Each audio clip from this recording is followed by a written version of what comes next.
Hello fellow investors, இந்த வீடியோவில் சில இம்பார்ட்டண்டான விஷயங்கள் நான் உங்கள் கூட ஷேர் பண்ண போகிறேன். கண்டிப்பாக இது எல்லாமே உங்களுக்கு யூஸ்ஃபுல்லாக இருக்கும்.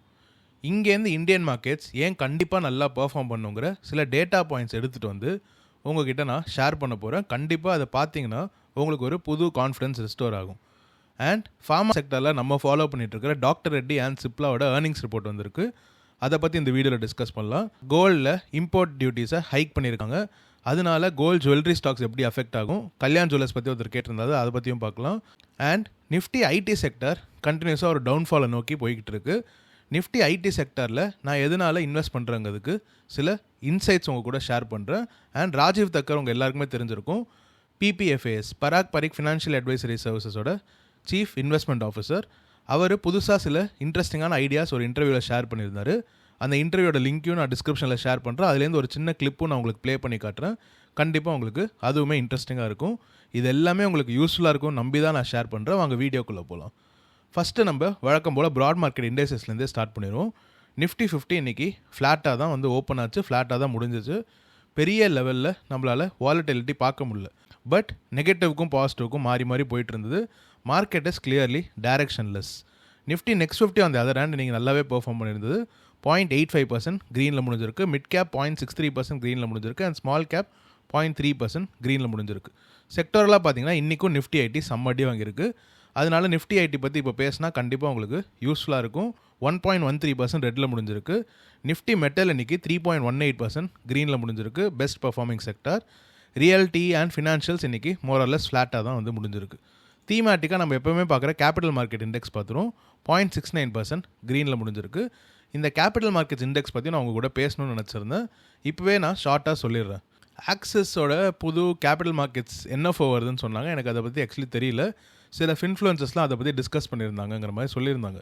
என்னோட பாயிண்ட் ஆஃப் வியூவில் NFOவில் இன்வெஸ்ட் பண்ணுறது அவ்வளோ ஒரு நல்ல முடிவாக இருக்காது. பட் இது எனிவே அவங்க ஒரு இண்டெக்ஸை ட்ராக் பண்ண போகிற ஒரு ஃபண்ட்னால எதில் எக்ஸ்பென்ஸ் ரேஷியோ கம்மியாக இருக்குங்கிறத பார்த்தே நீங்கள் ஒரு நல்ல முடிவு எடுக்கலாங்கிறது தான் என்னோட பாயிண்ட் ஆஃப் வியூ. நீங்கள் நிஃப்டி கேபிட்டல் மார்க்கெட்ஸ் இண்டெக்ஸில் இன்வெஸ்ட் பண்ண போகிறீங்க அப்படிங்கிற ஒரு முடிவு ஆல்ரெடி எடுத்ததுக்கப்புறம் எங்கே இன்வெஸ்ட் பண்ணணும், ETF இல்லை ஃபண்டான்னு யோசிச்சிங்கன்னா, ETFில் நீங்கள் இன்வெஸ்ட் பண்ணுறதா முடிவு எடுத்திருந்தீங்கன்னா ஆப்வியஸ்லி ஐநாவை போய் செக் பண்ணி பாருங்கள். நிறையா ட்ராக்கிங் இருக்க வாய்ப்பு இருக்காங்கிறத க்ளோஸாக வாட்ச் பண்ணிக்கோங்க. லிக்விடிட்டி எப்படி இருக்குங்கிறத வாட்ச் பண்ணிக்கோங்க. இல்லை நான் வந்து ஃபண்ட்லேயே இன்வெஸ்ட் பண்ணுறேன்னு நினச்சிங்கன்னா அங்கே எக்ஸ்பென்ஸ் ரேஷியோவை பாருங்கள். கண்டிப்பாக வந்து எது கொஞ்சம் கம்மியாக எக்ஸ்பென்ஸ் ரேஷியோ இருக்கோ அதில் இன்வெஸ்ட் பண்ண ட்ரை பண்ணுங்கள். நிஃப்டி கேபிட்டல் மார்க்கெட்ஸ் கண்டிப்பாக லாங் டேர்மில் நல்லா பர்ஃபார்ம் பண்ணுவாங்க. அதை நான் ஸ்ட்ராங்காக பிலீவ் பண்ணுறேன். நான் ஒரு 5 மந்த்ஸாக இதில் SIP பண்ணிகிட்ருக்கேன். பட் நான் இந்த 5 மந்த்ஸ்லேயே அதில் சிக்னிஃபிகண்டான ரன்அப் பார்த்துட்டேன். எஸ்பெஷலி BSE, MCX போன்ற கம்பெனிஸ், இதில் அதிக வெயிட்டேஜ் இருக்கிற கம்பெனிஸ் நல்ல ரன்அப் கொடுத்துட்டாங்க. ஸோ இப்போ நிஃப்டி கேபிட்டல் மார்க்கெட்ஸ் கிட்டத்தட்ட ரெக்கார்ட் ஹைஸ் கிட்ட தான் இருக்குது. So please consider that as well. நீங்கள் பீக்லேருந்து இன்வெஸ்ட் பண்ண ஆரம்பிக்க போகிறீங்கிறத மைண்டில் வச்சுக்கிட்டு ஸ்டார்ட் பண்ணுங்கள். இங்கேருந்து டவுன்ஃபால்ஸ் வந்துச்சா நம்ம கான்ஃபிடன்ஸ் இழந்துருவோம், நம்ம கன்விக்ஷன் பிரேக் ஆயிரும் நீங்கள் நினச்சிங்கன்னா then this is not the right investment for you. நான் இந்த பணம் தேவையில்லைங்கிற ஒரு பாயிண்ட் ஆஃப் வியூவில் தான் இதில் இன்வெஸ்ட் பண்ணிட்டு வரேனே தவிர, நிஜமாலே இந்த பணம் உங்களுக்கு தேவையாக இருந்ததுன்னா then please reconsider your decision. ரொம்ப ஷார்ட் பீரியட் ஆஃப் டைமுக்கு தான் நீங்கள் இன்வெஸ்ட்டே பண்ண போகிறீங்க, இல்லை 5 இயர்ஸ் ஆர் பிலோ தான் இன்வெஸ்ட் பண்ண போகிறீங்கன்னா ஈக்விட்டி மார்க்கெட்ஸில் இன்வெஸ்ட் பண்ணுறது என்னை பொறுத்த வரைக்கும் ஒரு மிகப்பெரிய தவறான விஷயம். ஸோ இது மட்டும் தான் நான் கேபிட்டல் மார்க்கெட் சம்மந்தமாக உங்களோட பேசணும்னு நினச்சிருந்தேன். இப்போ நம்ம டாக்டர் ரெட்டியோட ஏர்னிங்ஸ் ரிப்போர்ட் பார்க்கலாம். நேற்றுக்கே வந்திருந்தது. டாக்டர் ரெட்டியோட Q4 நெட் ப்ராஃபிட் சிக்னிஃபிகண்டாக அடி வாங்கியிருந்தது. 86% ஸ்லம்ப் ஆயிருந்தது. 221 crores தான் அவங்க வந்து ரிப்போர்ட் பண்ணியிருந்தாங்க நெட் ப்ராஃபிட்டாக. இதுக்கு முக்கியமான காரணம் அவங்களோட ரெவல்யூமெண்ட் சேல்ஸ் தான். ஆப்வியஸாக அதனால் ஒரு பெரிய இம்பாக்ட் இருக்குங்கிறது நம்ம எல்லாருக்குமே தெரிஞ்ச விஷயம் தான். இதில் எதுவுமே ஷாக்கிங்காக எதுவும் இல்லை. அவங்களோட ரெவன்யூ ஃப்ரம் ஆப்ரேஷன்ஸ் 11.5% விழுந்திருந்தது. முக்கியமாக அவங்களுக்கு pricing pressure and increasing competition especially இந்த US மார்க்கெட்னால அவங்க இந்த அடியை வாங்கியிருக்காங்க. அவங்களோட லெனாடிடோமைட்னுங்கிற இன்னொரு ட்ரக்கோட சேல்ஸும் ட்ராப் ஆகிருக்கு. செமிக்ளூட்டேடை நம்பி தான் இப்போதைக்கு டாக்டர் ரெட்டி இருக்குது. செமிக்ளூட்டேடில் இவங்க ஒரு இம்பார்ட்டன்ட் பிளேயராக இருப்பாங்க, அதில் எந்த விதமான சந்தேகமும் இல்லை. கேனடாவில் சில எக்ஸ்க்ளூசிவிட்டி ரைட்ஸும் வாங்கி வச்சுருக்காங்க. இர்ரெஸ்பெக்டிவ் டாக்டர் ரெட்டி கண்டிப்பாக ஒரு ஷார்ட் டேர்ம் பெயினை கோ த்ரூ பண்ண தான் போகுது. லாங் டேர்மில் இது சர்வே ஆகுமான்னு கேட்டிங்கன்னா கண்டிப்பாக ஆகுங்கிறது நம்ம எல்லாருக்குமே தெரியும். பட் பேஷன்ஸ் இருக்கா, உங்களால் இந்த கம்பெனி கூட ரொம்ப நாள் ட்ராவல் பண்ண முடியுமாங்கிற கேள்விகள்லாம் கேட்டுட்டு இதில் இன்வெஸ்ட் பண்ணலாமா வேணாமாங்கிற டிசிஷனை எடுங்க. டாக்டர் ரெட்டியில் நான் ஆல்ரெடி ஒரு டீசென்ட் பொசிஷன் வச்சுருக்கேன். ஐ திங்க் ரஃப்லி அரௌண்ட் 1200 அந்த ரேஞ்சில் என்னோட ஆவரேஜ் காஸ்ட் பேஸஸ் இருக்குது. இதில் மேலும் நான் என் பொசிஷனை இப்போதைக்கு பில்ட் பண்ண போகிறதில்ல. இன்னுமே என்னோட காஸ்ட் பேஸஸ்லேருந்து கொஞ்சம் அதிகமாக தான் ட்ரேட் ஆகிட்டுருக்கு. நான் சிப்லாவில் மட்டும்தான் ஃபோக்கஸ் பண்ணிட்டு இருந்தேன். இப்போ சிப்லாலையும் பாஸ் பண்ணி வச்சுருக்கேன். மொத்தமாக ஃபார்மா இண்டெக்ஸில் நான் இன்வெஸ்ட் பண்ணது எல்லாமே ஓரளவுக்கு position wise 16-17% of my portfolio இருக்குது அந்த 4 கம்பெனியும். அண்ட் எல்லாமே ஓரளவுக்கு பாசிட்டிவாக தான் ட்ரேட் ஆகிட்டு இருக்கு. Unless there is a significant dip, நல்ல ஒரு 10-15% மேலே கரெக்ட் ஆச்சுனாலே தவிர நான் அதில் இப்போதைக்கு இன்வெஸ்ட் பண்ண போகிறதில்ல. I already build my position. இதில் இனிமேல் தான் பொசிஷன் பில்ட் பண்ணணும்னு நினச்சிட்டு இருக்கிறவங்க கண்டிப்பாக ஷார்ட் டேர்மில் எந்த ரிட்டர்ன்ஸும் எதிர்பார்த்து இதில் இன்வெஸ்ட் பண்ண அவ்வளோ நல்ல முடிவாக இருக்காதுங்கிறது என்னோட point of view. Long term பிளேயில் கண்டிப்பாக இந்தியா பி த ஃபார்மா ஹப்புங்கிறத நான் ஸ்ட்ராங்காகவே பிலீவ் பண்ணுறேன். எஸ்பெஷலி இந்த 4 கம்பெனி நல்லாவே பெர்ஃபார்ம் பண்ணுங்கிறத நான் ஸ்ட்ராங்காகவே பிலீவ் பண்ணுறேன். சிப்லாவும் இன்றைக்கி அவங்களோட Q4 ரிசல்ட்ஸை வெளியிட்டிருந்தாங்க. அவங்களோட Q4 ரிசல்ட்ஸ் ஒரு மாதிரி மிக்ஸ்டாக தான் இருந்தது என்னோட பாயிண்ட் ஆஃப் வியூவில். பட் அனலிஸ்டோட எஸ்டிமேட்ஸ் அண்ட் சில ப்ரோக்கரேஜஸ் கொடுத்த எஸ்டிமேட்ஸோட இவங்க கொஞ்சம் பெட்டராக பெர்ஃபார்ம் பண்ணியிருக்காங்க, இல்லை அட்லீஸ்ட் அட் பார் பண்ணியிருக்காங்கிற காரணத்தினால இன்றைக்கி சிப்லாவோட ஷேர் ப்ரைஸும் ஓரளவுக்கு இம்ப்ரூவ் ஆகிருக்கு. நம்ம அவங்களோட ப்ரெஸ் ரிலீஸ்லேருந்தே பார்த்துருவோம். அவங்களோட Q4 income from operation 6,541 crores இருந்திருக்கு. அவங்களோட FY26 ரெவென்யூ மொத்தமாக 28,163 crores இருந்திருக்கு. EBITDA margins 15% in this quarter and 21% for the entire financial year. PAT margin 8.5% and 13.8% for the entire financial year. அவங்களோட இந்தியா பிஸ்னஸ் சூப்பராக வளர்ந்துருக்கு. ஒன் ஆஃப்ரிக்காங்கிற அவங்களோட ஆஃப்ரிக்கா பிஸ்னஸும் சூப்பராக வளர்ந்துருக்கு. இது ரெண்டு தான் இந்த கம்பெனியை ஓரளவுக்கு தூக்கி வச்சிருக்கு. Indian business 15% year on year grow ஆயிருக்கு. அண்ட் அவங்களோட ஆஃப்ரிக்கன் பிஸ்னஸ் ஓவராலாக 14% இயர் ஆன் இயர் க்ரோ ஆயிருக்கு in terms of USDA. Emerging markets in யூரோப்பில் கிட்டத்தட்ட 90 million அவங்க இந்த பர்டிகுலர் குவார்ட்டரில் ரெவன்யூவாக ஜெனரேட் பண்ணியிருக்காங்க. அது தவிர அவங்க 509 crores வந்து கிட்டத்தட்ட R&D இன்வெஸ்ட்மெண்ட்ஸுக்கு செலவு பண்ணியிருக்காங்க. அவங்களோட டோட்டல் சேல்ஸில் அது வெறும் 7.8% தான். இதில் எனக்கு ரொம்ப பிடிச்சது அவங்களோட net cash position which is 10,526 crores. Debt ரொம்ப கம்மியாக இருக்கிற கம்பெனி. அந்த டெட்டுமே ப்ரைமர்லி லீஸ் லைபிலிட்டிஸும் ஒர்க்கிங் கேபிட்டல் ரிக்வயர்மெண்ட்ஸ் மட்டும்தான். ஸோ 10,000 crores அவங்க கேஷாக ஹோல்ட் பண்ணிட்டு வராங்க. So they are very very strong. Achin Gupta MD and global CEO of Cipla என்ன சொல்லியிருக்காருன்னு ஷார்ட்டாக பார்த்துடலாம். I am pleased to share that we continue to make considerable progress across our focus markets. So அவங்க இந்தியாலையும் ஆஃப்ரிக்காலையும் ரொம்பவே ஃபோக்கஸ் பண்ணுறாங்க, எமர்ஜிங் மார்க்கெட்ஸில் ஃபோக்கஸ் பண்ணுறாங்க. அமெரிக்கன் பிஸ்னஸ் மற்ற எல்லா ஃபார்மா கம்பெனி மாதிரி இவங்களுக்கும் கொஞ்சம் அடி கொடுத்துருக்கு. One India business surpass the 12,500 crore mark for the first time. So 12,500 crores ரெவன்யூவை அவங்க முதல் தடவை தாண்டுறாங்க, விச் இஸ் அ வண்டர்ஃபுல் மைல் ஸ்டோன் for them. Key therapies and branded prescription business delivered robust double-digit growth. Business maintain leadership position. So இவங்களோட food hold வந்து through out all geographical locations இருக்கிறனால இவங்களோட பர்ஃபார்மன்ஸ் ரிலேட்டிவ்லி பெட்டராக இருந்திருக்கு. அவங்களோட பிராண்டட் ப்ரெஸ்கிரிப்ஷனாக இருக்கட்டும், ட்ரேட் ஜெனரிக்ஸாக இருக்கட்டும், கன்சூமர் ஹெல்த்தாக இருக்கட்டும், எல்லாமே ஒன் இந்தியா பிஸ்னஸில் நல்லா பர்ஃபார்ம் பண்ணியிருக்கு. North American business as usual கொஞ்சம் அடி வாங்கியிருக்கு. ஒன் ஆஃப்ரிக்கா பிஸ்னஸ் சூப்பராகவே பர்ஃபார்ம் பண்ணியிருக்கு. அண்ட் அவங்க 13 rupees டிவிடெண்டும் அனௌன்ஸ் பண்ணியிருக்காங்க. அதுக்கு ரெக்கார்ட் டேட் இன்னுமே அவங்க இப்போதைக்கு கொடுக்கல. இப்போ நம்ம அவங்களோட சேல்ஸை பார்த்துடலாம். குவார்ட்டர்லி பிஸ்னஸ் வைஸ் சேல்ஸ் பார்த்தீங்கன்னா one India, north America, one Africa and emerging markets AP and others தனித்தனியாக கொடுத்துருக்காங்க. நம்ம டோட்டல் மட்டும் பார்த்துருவோம். Q4 FY26 அவங்க 6,541 crores கொடுத்துருக்காங்க. 3% இயர் ஆன் இயர் டிக்ளைன் தான் இருக்குது, பட் பெரிய டிக்ளைன் கிடையாது. ஆனுவலாக பார்த்தீங்கன்னா அதாவது FY25 FY26 கம்பேர் பண்ணும்போது 2% இயர் ஆன் இயர் இம்ப்ரூவ் ஆயிருக்காங்க. அவங்களோட ப்ராஃபிட் அண்ட் லாஸ் ஸ்டேட்மெண்ட்டில் பேட்டை மட்டும் பார்த்துருவோம். Q4 FY26 Q4 FY25 ரொம்பவே கம்மியாக இருக்குது, கிட்டத்தட்ட 50-60% மேலே ட்ராப் ஆகிருக்கு. அண்ட் FY26 ஓவராலாக பார்த்தீங்கனாலும் அவங்களோட பேட் வந்து சிக்னிஃபிகண்ட்டாக கம்மியாக இருக்குது. பட் மார்க்கெட் எதிர்பார்த்ததை விட அவங்க பெட்டராக பெர்ஃபார்ம் பண்ணியிருக்காங்கிற காரணத்தினால, அது மட்டும் இல்லாமல் இந்த கம்பெனியோட ஷேர் ப்ரைஸ் ஆல்ரெடி ரொம்பவே கரெக்டாக இருந்த காரணத்தினால ஒரு ஷார்ட் கவரிங் ரேலியாக இன்றைக்கி டீசெண்டாக அப்மூவ் காமிச்சிருந்தது. டியூரிங் த மார்க்கெட் நான் பார்த்துருந்தேன் ஒரு 3-4% மேலே க்ரீனில் ட்ரேட் ஆகிட்டு இருந்தது. எண்ட் ஆஃப் த டேல எப்படி முடிஞ்சது நான் இன்னுமே பார்க்கல. பேலன்ஸ் ஷீட் அவங்களோட cash and cash equivalence 11,000 crores கிட்ட இருக்குது. அவங்க ஆல்ரெடி மென்ஷன் பண்ணியிருந்தாங்க அவங்களோட கேஷ் பொசிஷன் ரொம்பவே ஸ்ட்ராங்காக இருக்குது.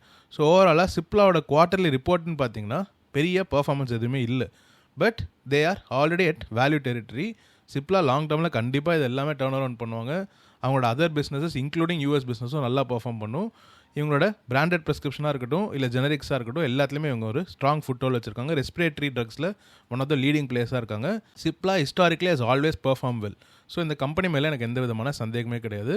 Most of the pharma companies மாதிரி இவங்களும் கொஞ்சம் ஷார்ட் டேர்ம் பெயினை கோ த்ரூ பண்ணுவாங்க. பட் லாங் டேர்மில் this will be a wonderful investment ஆப்பர்ச்சுனிட்டிங்க தான் நான் ஸ்ட்ராங்காக பிலீவ் பண்ணுறேன். நீங்கள் டாக்டர் ரெட்டி அண்ட் சிப்லாவை ஹோல்ட் பண்ணுறீங்களா இல்லையாங்கிறத கமெண்ட் செக்ஷனில் ஷேர் பண்ணுங்கள். இப்போ நம்ம கோல்டுக்கு வரலாம். கோல்டு அண்ட் சில்வர் டியூட்டியை இன்றைக்கி ஹைக் பண்ணியிருந்தாங்க. 15% இம்போர்ட் டியூட்டியை அதிகப்படுத்தியிருந்தாங்க. ஐ திங்க் லாஸ்ட் இயர் பட்ஜெட்டில் தான் அதை 6% கம்மி பண்ணியிருந்தாங்க. இப்போ 15% ஹைக் பண்ணியிருக்காங்க. இது எதனால் பண்ணாங்க, இதனால என்ன இம்பாக்ட் இருக்குங்கிறத நம்ம ஃபஸ்ட்டு புரிஞ்சுக்க ட்ரை பண்ணுவோம். கவர்மெண்ட் எதனால டியூட்டிஸை ரைஸ் பண்ணாங்க? இந்தியன் ரூபி வீக்கன் ஆகிட்டு இருக்கு. இந்தியாஸ் கோல்டு இம்போர்ட்ஸ் வந்து சிக்னிஃபிகண்ட்டாக சர்ஜ் ஆயிருக்கு. FY26 மட்டுமே கிட்டத்தட்ட 24% மேலே சர்ஜ் ஆயிருக்கு. ஆப்வியஸ்லி அவங்களோட கரண்ட் அக்கௌண்ட் டெஃபிசிட் வைடன் ஆகிட்டே இருக்குது. அதனால பேலன்ஸ் ஆஃப் பேமெண்ட்ஸில் சில இஷ்யூஸ் போயிட்டு இருக்கு. இந்த மாதிரி செவரல் கன்சர்ன்ஸ் இருக்கிற காரணத்தினால அவங்க கோல்டோட இம்போர்ட் டியூட்டிஸை ரைஸ் பண்ணியிருக்காங்க. இந்த கோல்டு இம்போர்ட்ஸ் எதனால இந்தியாவுக்கு ரொம்ப முக்கியங்கிறத நம்ம பார்க்கலாம். ஆஃப்டர் சைனா, இந்தியா தான் வந்து வேர்ல்ட்ஸ் லார்ஜஸ்ட் கோல்டு கன்சியூமர். கிட்டத்தட்ட 700 to 800 tons ஆனுவலி அவங்க கன்சியூம் பண்ணுறாங்க. அண்ட் இந்தியாவில் கோல்டுங்கிறது கல்ச்சர்லேயே எம்பெடடான ஒரு விஷயங்கிறத நம்ம நேற்று வீடியோவில் டிஸ்கஸ் பண்ணியிருந்தோம். இவ்வளோ கோல்டு கன்சியூம் பண்ணுற ஒரு கண்ட்ரினால ஆப்வியஸ்லி ஃபாரின் எக்ஸ்சேஞ்ச் அவுட்ஃப்ளோஸ் அதிகமாக தான் இருக்கும். அதை அவங்க கண்ட்ரோல் பண்ணுறதுக்காக தான் இந்த இம்போர்ட் டியூட்டியாக கொண்டு வந்திருக்காங்க. இது பையர்ஸ்க்கு என்ன இம்பேக்ட் கொண்டு வரும், ஜுவல்லரி ஸ்டாக்ஸு, ஜுவல்லரி கம்பெனிஸ்க்குலாம் என்ன இம்பேக்ட் வருங்கிறத நம்ம இப்போ பார்ப்போம். Consumers R likely to see an immediate impact through higher jewelry prices. ஏற்கனவே கோல்டை ஹோல்ட் பண்ணுறவங்களுக்கு maybe this is a positive news, because கோல்டோட ப்ரைஸஸ் ஆப்வியஸ்லி ரைஸ் ஆகிருக்கும். இன்றைக்குமே நீங்கள் ஒரு அப் மூவை பார்த்துருப்பீங்க. பட் கோல்ட் ஜுவல்லர்ஸோ இல்லை புதுசாக வாங்கணும்னு நினைக்கிறவங்களுக்கோ இது ஒரு பெரிய இம்பேக்டை உருவாக்க போகுது. கோல்ட் ஜுவல்லர்ஸ்க்கு ஒரு ஷார்ட் டேர்ம் ப்ரெஷர் கண்டிப்பாக இருக்க தான் செய்யும். எஸ்பெஷலி இந்த எலிவேட்டட் ப்ரைஸஸ்னால அவங்களோட டிமாண்ட் கொஞ்சமாக கம்மியாக வாய்ப்பு இருக்குது. பட் லாங் டேர்மில் எஸ்பெஷலி இந்த country like India gold purchases ரொம்ப கம்மியாகாதுங்க, நம்ம எல்லாருக்குமே தெரிஞ்ச விஷயம் தான். இந்த கம்பெனிஸ்லாம் லாங்கர் டேர்மில் இம்போர்ட் டியூட்டி ரைஸ் ஆன காரணத்தினால ஜுவல்லரி ப்ரைஸஸையும் ஆப்வியஸ்லி அதிகப்படுத்த தான் போகிறாங்க. அது மூலமா அவங்க சேல்ஸ் வந்து இன்னுமே பெட்டராக தான் ஆக போகுது.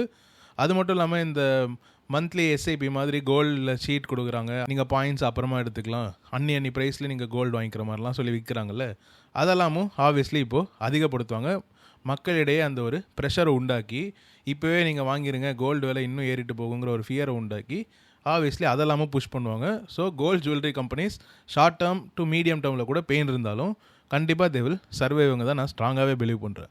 ஸ்மக்லிங்கும் இன்க்ரீஸ் ஆக வாய்ப்பு இருக்குது.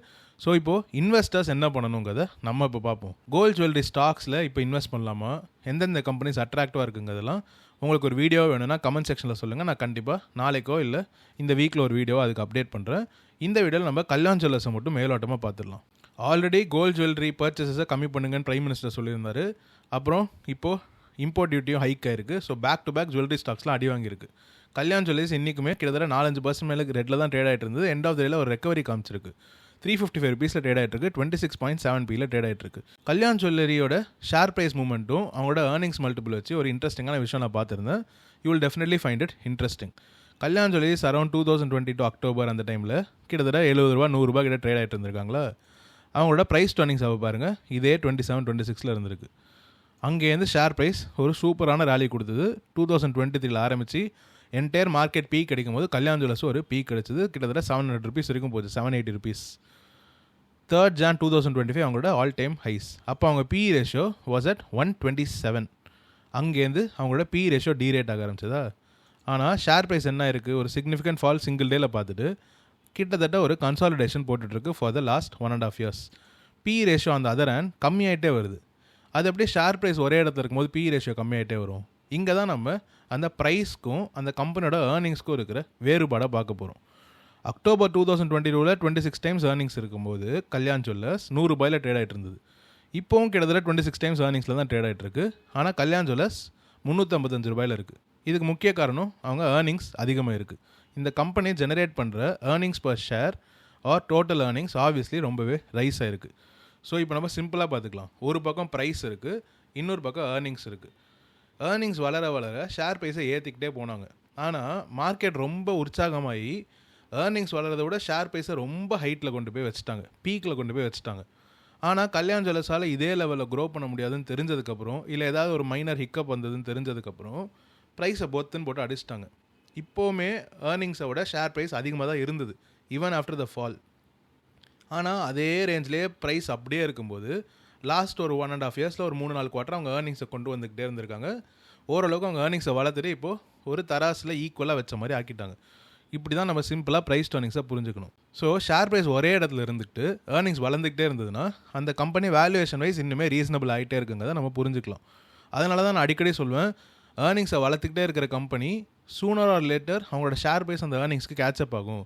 ஸோ ஷேர் ப்ரைஸில் அப்ரிஷியேஷன் இல்லாமல் ஏர்னிங்ஸ் மட்டும் வளர்ந்துக்கிட்டே இருந்ததுன்னா அந்த மாதிரியான கம்பெனிஸை பிக் பண்ணால் நம்ம கண்டிப்பாக ரிட்டர்ன்ஸ் பார்க்க முடியும். நான் சொன்னதுக்கு காரணமே அந்த share price sooner or later அது ஏர்னிங்ஸ் வளர்ந்த அளவுக்கு வளர்ந்துடும். இங்கே வந்து ஷேர் ப்ரைஸ் முதலேயே போய் நின்றுச்சு, அதனால் ஏர்னிங்ஸ் இப்போ கேட்சப் ஆகிருக்கு. இப்போ அது ஓரளவுக்கு ரீசனபிளான ஃபேர் வேல்யூவில் இருக்குங்கிறது என்னோட பாயிண்ட் ஆஃப் வியூ. இப்போ இது எல்லாமே கல்யாண் ஜுவல்லர்ஸை இப்போ வாங்கலாமா வேணாமாங்கிற டவுட்டில் தான் வந்து முடியும். நிறைய பேர் அதை பற்றி தான் யோசிச்சுட்டு இருப்பீங்க.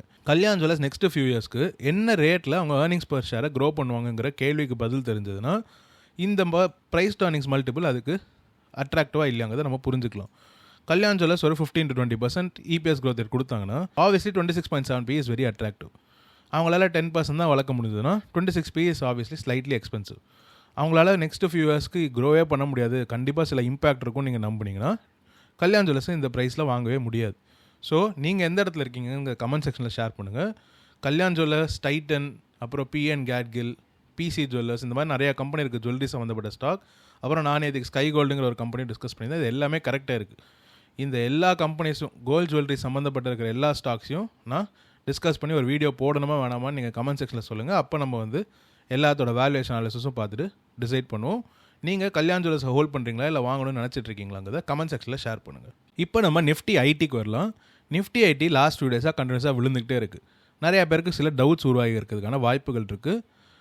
ராஜீவ் தக்கர் PPFAஸோட சீஃப் இன்வெஸ்ட்மெண்ட் ஆஃபீஸர் ஐடி செக்டரில் ரொம்பவே புல்லிஷாக இருக்காருங்கிறத அவரோட போர்ட்ஃபோலியோ பார்த்தாலே நம்மளுக்கு புரியும். நிஃப்டி ஐடியில் என்னோட கருத்துக்களை ஷேர் பண்ணுறதுக்கு முன்னாடி ஃபஸ்ட்டு ராஜீவ் தக்கர் என்ன சொல்கிறாருங்கிறத கேட்டுட்டு வரலாம். Coming to the question on IT services companies. So while there is pressure on pricing and while there is pressure on employment, so the social aspect is a challenge and what to do is a different question. But let us say you had a product or a service and it was told to you that earlier you could sell your product or service at 100 and going forth you will only be able to sell it at, let's say, 90. Standalone, you don't know whether that is good or bad. Right. So when you were selling it at 100 and if your cost was 80, you were making a profit of 20. Now that you are going to be able to sell it at 90 and if your cost falls to 70, you may still end up making that 20 profit. Better margins as well. Yes. So better, worse, we don't know, but people are looking at only one side of the equation, saying there will be deflation in terms of the order values. But that deflation in order value is because of increase in productivity of their staff. So maybe you will not require those many people on the project. Timelines could be crunched. Right. The turnaround time will be faster.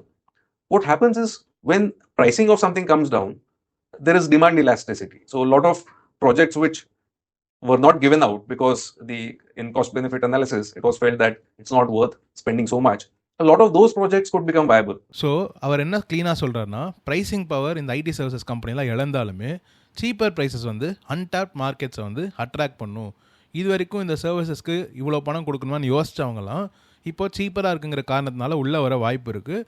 அது வந்து ஒரு demand ஸ்குவீஸை உருவாக்குங்கிற மாதிரி அவர் சொல்லியிருக்காரு. Maybe you will see demand revival so it may not be visible immediately in terms of growth rate. People obsess over top line growth rate and top line growth rate is not coming and that's where people are obsessing, oh, the business is over. But at the same time their input costs are also going down because they can employ fewer people. Those people will be able to be more productive. Right. And as they are able to offer services at better costs, better pricing, you will see work coming back. So and முக்கியமாக top line growth பற்றி நம்ம ரொம்பவே அப்சசிவாக இருக்கும். Actually top line growth வந்து ஒரு கம்பெனியோட future பொட்டன்ஷியலை வந்து அவ்வளோ ஈஸியாக சொல்லிடாது. அதை மட்டும் தனியாக பார்த்தோன்னா நம்மளுக்கு கரெக்டான ஒரு தெளிவு கிடைக்காதுங்கிற மாதிரி சொல்லியிருக்காரு. இது ஒரு சிம்பிளான எக்ஸாம்பிளோட சொல்லியிருந்தார். ஒரு கம்பெனி 100 ரூபா வந்து சம்பாதிக்குதுன்னா அவங்களோட எக்ஸ்பென்சஸ் வந்து 80 ரூபா இருந்ததுன்னா மொத்தமாக அவங்களுக்கு ப்ராஃபிட்டாக நிற்கிறது 20 ரூபா. இப்போது அந்த கம்பெனியால் 100 ரூபா சம்பாதிக்க முடியாது, 90 ரூபா தான் சம்பாதிக்க முடியுங்கிற ஒரு பாயிண்டில் வந்து நின்னாங்கன்னா, but at the same time அவங்க எக்ஸ்பென்சஸ் 70 ரூபாவை கம்மி பண்ணிட்டாங்கன்னா அதே 20 ரூபா ப்ராஃபிட் அவங்களால பண்ண முடியும்ல. ஐடி சர்வீசஸ் கம்பெனியில் இப்போ அதுதான் நடந்துகிட்ருக்கு. அவங்க வந்து காஸ்ட்டை அதர் ஃபேக்டர்ஸை வச்சு கட் பண்ணுறாங்க. ஃபார் எக்ஸாம்பிள் டோட்டலாக அவங்க எம்ப்ளாய் பண்ண பீப்புளை கட் பண்ணுறாங்க அண்ட் ப்ரைஸிங் பவருக்கு ஏற்ற மாதிரி அவங்களோட சில அதர் ஆப்ரேஷனல் காஸ்ட்லாம் வந்து கம்மி பண்ணுறாங்க. இன்ஆர்கானிக்காக இபிஎஸ்ஸை பூஸ்ட் பண்ணுறதுக்கு தே ஆர் ஆஃபரிங் பைபேக்ஸ். விப்ரோவில் நீங்கள் பார்த்துருப்பீங்க. இந்த மாதிரி சில அதர் இன்ஆர்கானிக் மெத்தட்ஸ் வச்சு அவங்க இபிஎஸ்ஸை பூஸ்ட் பண்ண முடியும். ஓவராலாக அவங்களோட பாட்டம் லைனை ஓரளவுக்கு சஸ்டெயின் பண்ண முடியுங்கிறத அவர் சொல்கிறாரு, which is also very reasonable. உடனே அந்த ஆங்கர் என்ன சொல்கிறாருன்னா, ஐடி செக்டர் அப்போ டிஸ்டர்ப்ட் ஆகாதுன்னு நீங்கள் சொல்கிறீங்களான்னு கேட்டார். அப்போ ராஜீவ் தக்கர் இன்னொரு இன்ட்ரெஸ்டிங்கான விஷயம் ஷேர் பண்ணியிருப்பார்.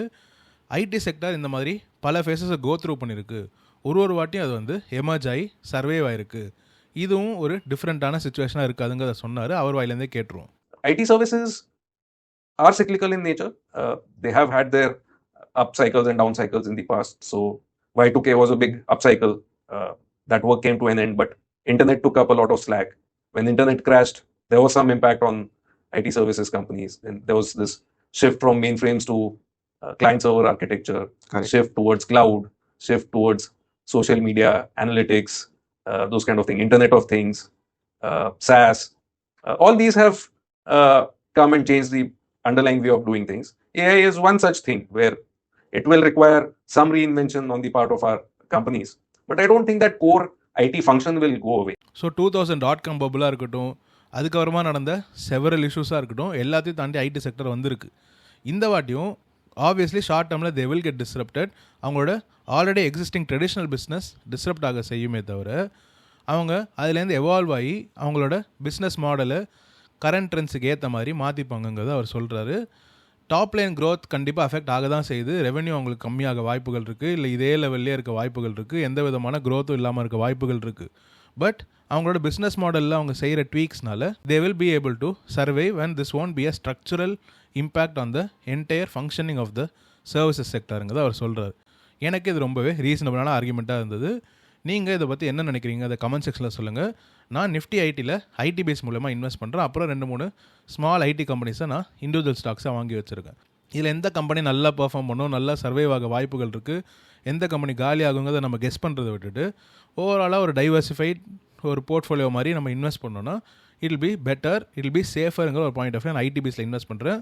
அந்த ஐடி பேஸ்லையுமே டாப் வெயிட்டேஜ் வந்து ஃபஸ்ட்டு 50% வந்து இன்ஃபோசிஸ் அண்ட் டிசிஎஸ் தான். மீதி 50%ல தான் 8 கம்பெனி இருக்குது. அதுக்கப்புறம் இருக்கிற விப்ரோவோ ஹெச்சிஎல் டெக்கோ வந்து இன்னும் கொஞ்சம் மெஜாரிட்டி போர்ஷனாக அதிகமாகிடுது. இந்த மீதி இருக்கிற 4-5 கம்பெனிலாம் லெஸ் தென் 10-15% தான். So I'm not over diversifying as well. நீங்கள் நிஃப்டி ஐடியில் இன்வெஸ்ட் பண்ணுறீங்களா, இண்டிவிஜுவல் ஸ்டாக்ஸாக இல்லை ஓவரால் இண்டெக்ஸாங்கிறத கமெண்ட் செக்ஷனில் ஷேர் பண்ணுங்கள். நான் படித்து தெரிஞ்சுக்க ஆவலாக இருக்கேன். இப்போ நம்ம சில இன்ட்ரெஸ்டிங்கான டேட்டா பாயிண்ட்ஸ் பார்க்கலாம். இதுக்கு முன்னாடியே நான் ஒரு டிஸ்க்ளோசர் கொடுத்துட்றேன். வீக்கெண்ட் இன்வெஸ்டிங்கிற ஒரு சேனல்லேருந்து தான் நான் இந்த சார்ட்ஸ்லாம் எடுத்திருக்கேன். நிறைய பேர் இங்கிலீஷ் சேனல்ஸை ஃபாலோ பண்ணாமல் இருப்பீங்க, உங்களுக்கு அது ஆக்சசிபிளாக இல்லாமல் இருக்க வாய்ப்புகள் இருக்குது. ஸோ தமிழ் ரீட்டைல் இன்வெஸ்டர்ஸ்க்கு புரிகிற மாதிரி இந்த சார்ட்ஸ்லாம் நான் உங்களுக்கு சிம்பிளாக எக்ஸ்பிளைன் பண்ண ட்ரை பண்ணுறேன். ஆல்ரெடி அலோக் ஜெயினை ஃபாலோ பண்ணுறவங்க, வீக்கெண்ட் இன்வெஸ்டிங் சேனலை ஃபாலோ பண்ணுறவங்க இதை பார்த்துருக்க வாய்ப்புகள் இருக்குது. ஸோ நான் முன்கூட்டியே சொல்லிடுறேன். இந்த சார்ட்ஸ்லாம் ஒரு புது ஆப்டிமிசமாக உருவாக்கும். இந்தியன் மார்க்கெட்ஸை அண்டர் எஸ்டிமேட் பண்ணுறவங்களுக்கு இது ஒரு பதிலடியாக இருக்குங்கிறது என்னோட பாயிண்ட் ஆஃப் வியூ. இப்போ நம்ம ஒன்று ஒன்றா பார்க்கலாம். First chart, probability of positive returns over any 5-year period. நீங்கள் entire history of the stock market எடுத்து any 5-year period point to point எடுத்து பார்த்தீங்கன்னா ப்ராபபிலிட்டி ஆஃப் பாசிட்டிவ் ரிட்டர்ன்ஸ், அதாவது கண்டிப்பாக இந்த மார்க்கெட் பாசிட்டிவான ரிட்டர்ன்ஸ் கொடுத்துருக்குங்கிற மார்க்கெட்ஸ் லிஸ்ட் அவுட் பண்ணி பார்த்தீங்கன்னா அதில் இந்தியா நிஃப்டி 50 ஆஃப் இந்தியா தான் 80.9% ப்ராபபிலிட்டி கொடுக்குது. அதாவது 80.9% இந்தியா பாசிட்டிவ் ரிட்டர்ன்ஸ் மட்டும்தான் கொடுக்கும் இன் எனி 5-year பீரியட். ரெண்டாவதாக இருக்குது யூஎஸ்ஏயோட ஸ்பை 73.3, அப்புறம் சவுத் கொரியா 69.8, மீதி எல்லாமே அதோட கம்மி. ஸோ இந்தியன் மார்க்கெட்ஸ் தான் ப்ராபபிலிட்டி ஆஃப் பாசிட்டிவ் ரிட்டர்ன்ஸில் பெஸ்ட் பெர்ஃபார்மிங் மார்க்கெட். இப்போ ரெண்டாவது சார்ட்டுக்கு வரலாம். நிஃப்டி 50லே லார்ஜஸ்ட் பொசிஷன் வச்சுக்கிற கம்பெனி ரிலையன்ஸுங்கிறது நம்ம எல்லாருக்குமே தெரியும், largest weightage. So since 2015 overall Nifty's கெயின்ஸில் ரிலையன்ஸ் வந்து 13% தான் கான்ட்ரிபியூட் ஆயிருக்கு. இந்த சார்ட்டை பாருங்கள். இந்த ப்ளூ லைன் வந்து நிஃப்டி 50 இன்க்ளூடிங் ரிலையன்ஸ், இந்த ரெட் லைன் வந்து Nifty 50 excluding Reliance. Full returns வந்து 290% இன்க்ளூடிங் ரிலையன்ஸ். ரிலையன்ஸ் இல்லைனா 253%. ஸோ 13% மட்டும்தான் நிஃப்டியோட hero which is Reliance contribute பண்ணியிருக்கு. இதே நீங்கள் குளோபல் மார்க்கெட்ஸோட கம்பேர் பண்ணி பாருங்கள். கொரியாவில் சாம்சங்கோட கான்ட்ரிபியூஷன் 31% இருந்திருக்கு. ஃபுல் ரிட்டர்ன் இன்க்ளூடிங் சாம்சங் 389% இருந்திருக்கு. ஆனால் சாம்சங் இல்லாமல் அந்த இண்டெக்ஸ் வந்து 268% தான் ரிட்டர்ன்ஸ் கொடுத்துருக்கு. பிரேசிலில் பாருங்கள், அவங்களோட டோட்டல் ரிட்டர்ன்ஸ் வந்து 378% இருந்திருக்கும். பெட்ரோபிராஸ் ப்ளஸ் வேல் இந்த 2 கம்பெனிஸ் இல்லைனா இப்போது 256% தான் இருந்திருக்கும் வித்தவுட் தீஸ் கம்பெனிஸ். தாய்வானில் பார்த்தீங்கன்னா தாய்வான் செமிகண்டக்டர் இருக்குல்ல, டிஎஸ்எம்சி உங்கள் எல்லாருக்குமே தெரிஞ்சிருக்கும், 53% கான்ட்ரிபியூஷன் கொடுத்துருக்கு. டிஎஸ்எம்சி இன்க்ளூடட் ஃபுல் ரிட்டர்ன்ஸ் பார்த்தீங்கன்னா 452%. ஆனால் டிஎஸ்எம்சியை ரிமூவ் பண்ணிங்கன்னா அந்த இண்டெக்ஸ் 211% தான் ரிட்டர்ன் கொடுத்துருக்கும். So obviously despite Reliance being the highest weightage player in Nifty, overall மார்க்கெட்டே வந்து நல்லா பெர்ஃபார்ம் பண்ணும் இன் டர்ம்ஸ் ஆஃப் இந்தியா. ஆனால் இந்த அதர் மார்க்கெட்ஸில் ஏதாவது 1-2 கம்பெனி வந்து அந்த மார்க்கெட்டே தூக்கி வச்சுருக்கும். ஸோ நம்ம இந்தியாவில் பெட் பண்ணும்போது நம்ம ஒரு கம்பெனியில் பெட் பண்ணல, ஒரு என்டையர் கண்ட்ரியில் பெட் பண்ணுறோம், இந்தியாஸ் எக்கானமிலே பெட் பண்ணுறோம். இதே நீங்கள் வந்து தாய்வானில் டிஎஸ்எம்சி இல்லாமல் பெட் பண்ணியிருந்தீங்கன்னா, இல்லை கொரியாவில் சாம்சங் இல்லாமல் பெட் பண்ணியிருந்தீங்கன்னா உங்களோட ரிட்டர்ன் சிக்னிஃபிகண்ட்டாக அடி வாங்கியிருக்கும். ஒரு பாயிண்டில் யூஎஸில் கூட max 7 contributed majority of the returns. So India மட்டும்தான் கன்சிஸ்டண்ட்டாக ஓவராலாக ஆஸ் அ மார்க்கெட்டே வந்து க்ரோ ஆகுதுங்கிறத நம்ம இந்த சார்ட் பேட்டர்ன் மூலிமா புரிஞ்சுக்கலாம். இப்போ நம்ம ஆல் டைம் ஹை டென்சிட்டியை பார்க்கலாம். How much time does each market spend near its peak. அதாவது ஃபார் எக்ஸாம்பிள் ஒரு மார்க்கெட் ஆல் டைம் ஹை அடித்ததுக்கப்புறம் எவ்வளோ டைம் அவங்க minus or plus 5% of the all time ஹைலே வந்து ட்ரேட் ஆகிட்டு இருப்பாங்கங்கிறத பார்க்கும்போது இந்தியா 52.9% அவங்க ஆல் டைம் ஹைஸ் பக்கத்தே தான் ட்ரேட் ஆகிட்டு இருப்பாங்க. இதே நீங்கள் ஹாங்காங் எடுத்து பாருங்கள் 7.6% தான். இந்தியாவுக்கு அடுத்து இருக்கிறது US which is 43.2%. So India 52% of the time all time highs கிட்டே தான் ட்ரேட் ஆகிட்டு இருப்பாங்க within 5% of all time highs. So plus or minus 5 எடுத்துக்கோங்க. ஸோ இதுலேருந்து நம்ம இன்ஃபரன்ஸ் என்ன, எனி 5 இயர் பீரியட்லையும் Indian markets higher probability of giving positive returns. 52% of the time அவங்க ஆல் டைம் ஹைஸ் கிட்டே தான் ட்ரேட் ஆகிட்டு இருப்பாங்க which is the highest compared to other countries. Nifty 50ல் ஒரு கம்பெனி மட்டும் தூக்கி வைக்க போதில்லை, எல்லா கம்பெனிஸும் கான்ட்ரிபியூட் பண்ணுது. ஸோ எனி பாயிண்ட் ஆஃப் வியூவில் பார்த்தாலுமே இந்தியன் மார்க்கெட்ஸ் இந்தியன் எக்கானமியை நம்ம அண்டர் எஸ்டிமேட் பண்ணவே முடியாது. 2A CAGR in terms of dollar டர்ம்ஸில் பார்த்தீங்கன்னா இப்போது நிஃப்டி 500 நிஃப்டி 50 நெகட்டிவ் ரிட்டர்ன்ஸ் கொடுத்துருக்கு. மீதி எல்லா மார்க்கெட்ஸும் நல்லா பெர்ஃபார்ம் பண்ணிட்டு இருக்கிற டைமில் இந்தியன் மார்க்கெட்ஸ் மட்டும் சுமாராக பெர்ஃபார்ம் பண்ணிட்டு இருக்கு. Despite global markets having rallied in the last few years, longer story ஒரு லாங்கர் டைம் ஃப்ரேமில் பார்க்கும்போது இந்தியன் மார்க்கெட்ஸ் தான் பெட்டராக பண்ணியிருக்கு. பட் இந்த லாஸ்ட் 2 இயர்ஸில் இந்தியன் மார்க்கெட் தான் சுமாராக பண்ணியிருக்குன்னா இப்போ நம்ம இன்வெஸ்ட் பண்ணால் தானே நம்மளால் கண்டிப்பாக பெட்டர் ரிட்டர்ன்ஸ் பார்க்க முடியும். நீங்கள் ஒரு normal time frame Indian markets under பெர்ஃபார்மோ ஓவர் பெர்ஃபார்மோ பண்ணாத டைமில் இன்வெஸ்ட் பண்ணாலே நீங்கள் அதர் மார்க்கெட்ஸை அவுட் பெர்ஃபார்ம் பண்ண முடியும் போது இந்தியன் மார்க்கெட் சுமாராக பெர்ஃபார்ம் பண்ணிட்டு இருக்கிற டைமில் இன்வெஸ்ட் பண்ணிங்கன்னா உங்களால் எவ்வளோ அவுட் பெர்ஃபார்மன்ஸை காட்ட முடியுங்கிறத யோசிச்சு பாருங்கள். கண்டிப்பாக உங்களுக்கு இன்னுமே ஒரு ஆப்டிமிசம் உருவாகுங்கிறத நான் எதிர்பார்க்குறேன். இந்த சார்ட்ஸ் அண்ட் டேட்டாஸ்லாம் ரொம்பவே இன்ட்ரெஸ்டிங்காக இருந்தது. இதை தமிழ் ரீட்டைல் இன்வெஸ்டர்ஸ் கொண்டு போய் சேர்க்கணுங்கிற காரணத்தினால தான் நான் இதை எடுத்துகிட்டு வந்தேன். இந்த கண்டென்ட்டை காப்பி பண்ணி கொடுக்கணுங்கிற அவசியம் எனக்கு ஆக்சுவலி கிடையாது. கண்டிப்பாக இது இன்ட்ரெஸ்டிங்காக இருந்தது. So I will give them the credit where it is due. So இந்த வீடியோவில் நம்ம கோல்ட் ஜுவல்லரி ஸ்டாக்ஸ் பார்த்துருந்தோம், நிஃப்டி ஐடி பற்றி பார்த்துருந்தோம், கேபிட்டல் மார்க்கெட்ஸ் பார்த்துருந்தோம், இந்தியன் மார்க்கெட்ஸ் ஏன் நெக்ஸ்ட் ஃபியூ இயர்ஸில் அவுட் பர்ஃபார்ம் பண்ணுங்கிற சில டேட்டா பாயிண்ட்ஸ் பார்த்துருந்தோம். இது எல்லாமே உங்களுக்கு யூஸ்ஃபுல்லாக இருக்கும்னு நம்புகிறேன். இதே மாதிரி இன்ட்ரெஸ்டிங்கான விஷயங்கள் நான் மேலும் மேலும் உங்கள் கூட ஷேர் பண்ண ட்ரை பண்ணுறேன். இந்த வீடியோ உங்களுக்கு யூஸ்ஃபுல்லாக இருந்ததுன்னா லைக் பண்ணுங்கள், ஷேர் பண்ணுங்கள், இந்த சேனலுக்கு சப்ஸ்கிரைப் பண்ணி என்ன சப்போர்ட் பண்ணுங்கள். Thank you so much. Hello fellow investors, இந்த வீடியோவில் டிஸ்கஸ் பண்ணுற எந்த கம்பெனிஸையுமே ஸ்டாக் ரெக்கமெண்டேஷன்ஸாக எடுத்துக்காதீங்க. என்னால் பை கால், ஹோல் கால், செல் கால் எதுவுமே ரெகுலேஷன்ஸ் படி கொடுக்க முடியாது. இது உங்களுக்கு புரியும் நம்புகிறேன். நீங்கள் உங்களோட own research and due diligence பண்ணி மட்டும் ஒரு இன்வெஸ்ட்மெண்ட் டிசிஷன் எடுங்க. முடிஞ்சால் ஒரு நல்ல ஃபினான்ஷியல் அட்வைசர் கிட்ட கேட்டே டிசைட் பண்ணுங்கள். Thank you so much.